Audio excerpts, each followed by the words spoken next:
ನಮಸ್ತೆ. ಎಸ್ಆರ್ಕಾರ್ ನ್ಯೂಸ್ ವಾಹಿನಿಗೆ ಸ್ವಾಗತ.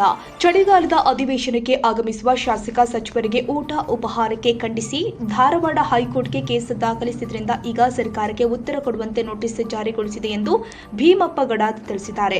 ಸೋಮಶೇಖರ ನಾಯಕ್, ಎಸ್ಆರ್ಕಾರ್ ನ್ಯೂಸ್, ಬೆಳಗಾವಿ. ಇವಾಗ ಏನಾಗಿದೆ, ಬೆಳಗಾವಿಯ ಸುವರ್ಣಸೌಧದಲ್ಲಿ ಏನು ಚಳಿಗಾಲ ಅಧಿವೇಶನ ನಡೀತಾ ಇದೆ.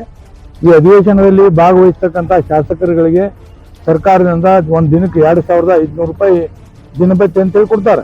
ಅದಲ್ಲೇ ಈ ಸರ್ಕಾರದ ವೆಚ್ಚದಲ್ಲಿ ಅವರಿಗೆ ಉಚಿತವಾಗಿ ಊಟ ಉಪಹಾರ ಕೊಡ್ತಾರೋ.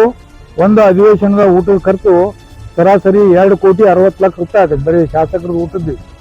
ಅದಕ್ಕೆ ನಾವೇನು ಮಾಡಿದಪ್ಪ, ಈ ಸರ್ಕಾರಕ್ಕೆ ನಷ್ಟಕ್ಕಂತ ಅಂತ ಹೇಳಿದರೆ ಮಾನ್ಯ ಉಚ್ಚ ನ್ಯಾಯಾಲಯ ಪೀಠ ಧಾರವಾಡ ಇಲ್ಲೇ ಒಂದು ರಿಟ್ ಪಿಟಿಷನ್ ತರಬೇಕು. ಆ ಸರ್ಕಾರದ ನಷ್ಟವನ್ನು ಭರಿಸಿಕೊಳ್ಳಲು ಮತ್ತು ನ್ಯಾಯ ಹಾಗೂ ಸಮಾನತೆಯ ಸಲುವಾಗಿ ನಾವು ಧಾರವಾಡ ಉಚ್ಚ ನ್ಯಾಯಾಲಯ ಪೀಠದಲ್ಲಿ ಒಂದು ಅರ್ಜಿ ದಾಖಲು ಮಾಡಿದ್ದೀವಿ. ನಮ್ದು ಏನಪ್ಪ ಪ್ರೇಯರ್ ಅಂದ್ರೆ, ಈ 2006ರಿಂದ ಏನು ಅಧಿವೇಶನಗಳು ಆಗಿದಾವೋ ಆ ಅಧಿವೇಶನದಲ್ಲಿ ಏನು ದಿನಭತ್ಯೆ ಪಡ್ಕೊಂಡಿದ್ದಾರೋ ಅವ್ರ ದಿನಭತ್ಯೆಗಳನ್ನೆಲ್ಲ ವಾಪಸ್ ಸರ್ಕಾರ ತುಂಬಿಸ್ಕೋಬೇಕು. ಒಂದ್ ವೇಳೆ ಯಾರಾದರೂ ಶಾಸಕರು ಮಾಜಿ ಆಗಿದ್ರು ಅಂದ್ರೆ ಅವ್ರ ಪಿಂಚಣಿಯಲ್ಲಿ ಮುರ್ಕೋಬೇಕು.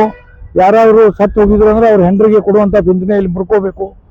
ಮತ್ತು ಒಂದ್ ವೇಳೆ ಸರ್ಕಾರ ಮುರ್ಕೊಳ್ಳದೆ ಇದ್ದಲ್ಲೇ ವಾಪಸ್ ತುಂಬಿಸ್ಕೊಳ್ಳದೆ ಇದ್ದಲ್ಲೇ ಇದಕ್ಕೆ ಅಧಿಕಾರಿಗಳೇ ಹೊಣೆ. ಯಾಕಂದ್ರೆ ಅಧಿವೇಶನ ಸಮಯದಲ್ಲಿ ಊಟ ಉಪಹಾರ ನೀಡಲಿಕ್ಕೆ ಅವಕಾಶ ಇಲ್ಲ ಅಂತೇಳಿ ವಿಧಾನಸಭೆ ಕಾರ್ಯದರ್ಶಿಗಳು ಬರೆದು ಕೊಟ್ಟಿದ್ದಾರೆ ಲಿಖಿತವಾಗಿ. ಆದ್ದರಿಂದ ನಾವು ಕೋರ್ಟ್ಗೆ ಏನು ಪ್ರೇರಣೆ ಮಾಡಿದ್ವಿ ಅಂದ್ರೆ, ಶಾಸಕರುಗಳ ಕಡೆಯಿಂದ ವಾಪಸ್ ತುಂಬಿಸ್ಕೋಬೇಕು ಒಂದು, ಇಲ್ಲಾಂದ್ರೆ ಅಧಿಕಾರಿಗಳಿಂದ ಈ 2006ರಿಂದ ಊಟಕ್ಕೆ ಎಷ್ಟು ವೆಚ್ಚ ಆಯ್ತು ಆ ಹಣವನ್ನು ಅಧಿಕಾರಿಗಳ ವೇತನದಲ್ಲಿ ಮುರ್ಕೊಳ್ಬೇಕು. ಅದಲ್ಲೇ ಮುಂದಿನ ಒಂದು ಅಧಿವೇಶನದಲ್ಲಿ ದಿನಭತ್ಯೆ ಮಾತ್ರ ಕೊಡಬೇಕು, ಊಟ ಮಾಡುವಂಥ ವ್ಯವಸ್ಥೆ ಮಾಡಬಾರ್ದಿಲ್ಲ.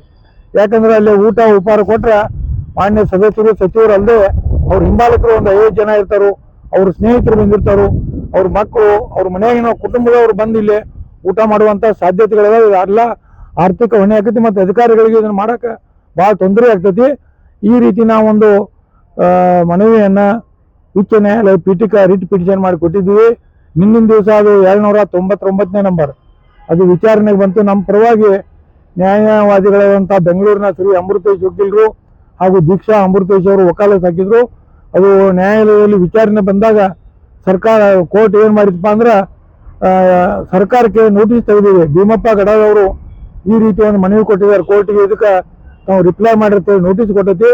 ಇನ್ನು ಮುಂದಿನ ವಿಚಾರಣೆ ದಿನಾಂಕದಿಂದ ವಿಚಾರಣೆ ಮಾಡಿ ಸರ್ಕಾರ ಕೋರ್ಟ್ ಆದೇಶ ಮಾಡುತ್ತೆ ಅಂತ ಹೇಳಿ ಬಯಸ್ತಾ ಇದ್ದೀನಿ. ಒಟ್ಟಾರೆಯಾಗಿ ನಮಗೇನು ಸಮಾಧಾನ ಇದೆಯಪ್ಪ, ನ್ಯಾಯಾಲಯದಿಂದ ನ್ಯಾಯ ಸಿಕ್ಕ ಇವತ್ತು ಮುಂದಿನ ಅಧಿವೇಶನದಲ್ಲಿ ಶಾಸಕರುಗಳಿಗೆ ಕೊಡ್ತಕ್ಕಂಥ ಊಟ ಉಪಹಾರ ನಿಲ್ತೈತೆ ಅಂತೇಳಿ ಒಂದು ಸಂತೋಷ ಆಗ್ತಾ ಇದೆ.